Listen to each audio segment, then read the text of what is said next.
Aujourd'hui, la France retient son souffle. On est tous un peu en apnée. On est en haut du plongeoir, en train de regarder la piscine, et dans notre tête, on se dit 1, 2, 3. On sait qu'il faut sauter, mais on n'est pas sûr, finalement, d'avoir envie d'y aller. On regarde, on appréhende, et par moments, on a juste envie de repartir en arrière, de se barrer en courant. Non, pas ça, pas ce dur retour à la réalité. Alors oui, ça va être bon de retrouver notre liberté de mouvement. Sacrément bon, même, mais c'est tout. Tout le reste est anxiogène. Revoir du monde, c'est flippant. Mettre les enfants à l'école, c'est flippant. Être obligé de reprendre les transports en commun, c'est flippant. Retourner au boulot, c'est flippant. Si on décide de ne pas ressauter, on fait quoi ? Si on décide de le faire, le demi-tour, on fait quoi ? On l'organise comment, notre vie, à partir de maintenant ?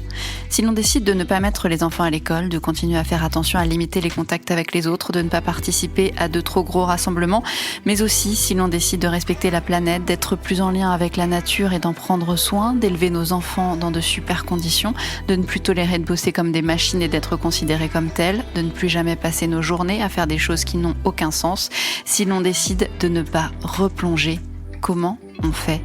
Je ne sais pas, et vous non plus, c'est bien le problème. C'est pas qu'on a envie d'y retourner, c'est qu'on ne sait pas faire autrement. Pourtant, à bien y regarder, les mesures les plus efficaces seraient peut-être celles qui feraient le plus de bien à tout le monde. Je pense à quoi ?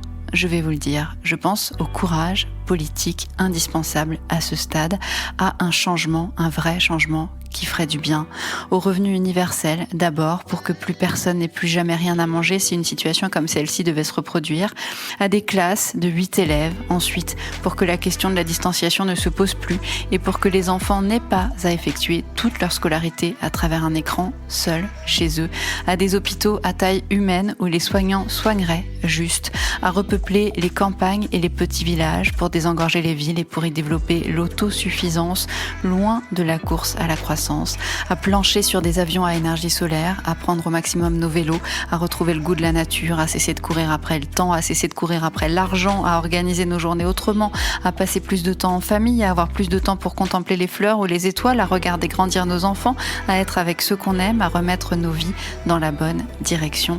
Et si on replongeait ensemble, mais juste pour nous la fabriquer, cette vie-là ?